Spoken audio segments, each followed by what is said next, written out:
na urung komen na awak tenguli bapi lu. Hai tungku pajan nak puduk konser tiga daya hadrawan dengan tadi nonton. Maya hana nak jadi nak puduk konser badaya hadrawan na tham yang buat maksud yang naya ceh. Ujauh kan aceh makai. Dia menang baju. Yang beri gaya sebab dengan nak tengah puluh baca tanya. Kan aceh makai. Menyakah orang Aceh dia ada pegang ramai-ramai. Dan dalih kelung dah. Tukang tungku pegak. Tukang pemerintah jalan tak.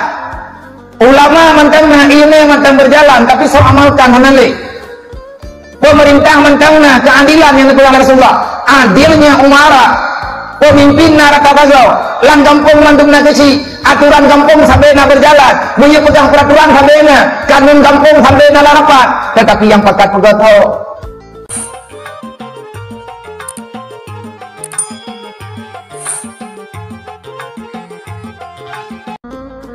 Assalamualaikum warahmatullahi wabarakatuh. Alhamdulillah wassalatu wassalamu ala rasulillah wa ala alihi wa ashabihi wa mawalah.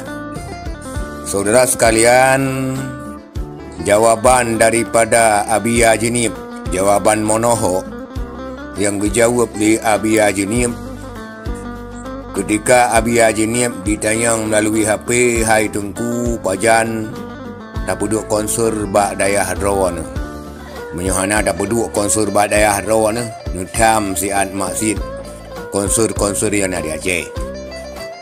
Maka apa yang dijawab oleh Abi Ajinib kon Aceh makai pura salah. Yang jawaban Abi Ajinib adalah jawaban yang tepat. Pakon tak pegah menan karena yang eksekusi daripada undang-undang adalah pemerintah. Munyo dalam provinsi yang eksekusi undang-undang nak ke gubernur, di mana undang-undang kanun syariat Islam termasuk seni budaya ataupun di dalam jih konser nyo kali gato oleh Majlis Permusyawaratan Ulama dan kali dikanunkan di Nanggro Aceh Darussalam ataupun di Nanggro Aceh tentang perihal kanun syariat Islam, di mana keputusan Majlis Permusyawaratan Ulama tentang konser Aceh dengan batas-batas yang hana melanggar syariat, yang hak eksekusi adalah gubernur. Menyo untuk kabupaten kota hak eksekusi nabak bupati ataupun wali kota.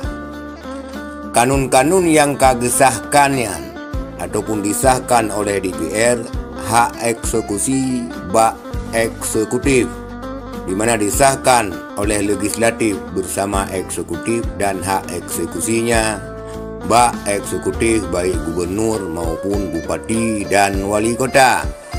Sebagaimana wali kota sebagaimana Bupati Birun, PJ Bupati Birun Dr.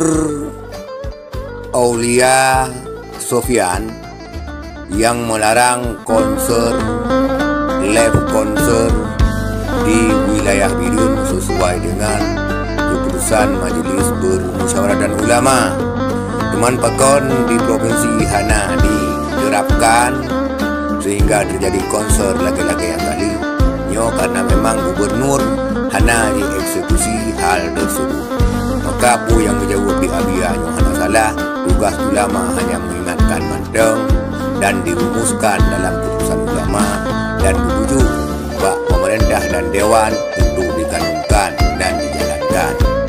Menyo hana dijalankan, han mungkin di ulama dia mandiri, dia perang daripada eksekutif.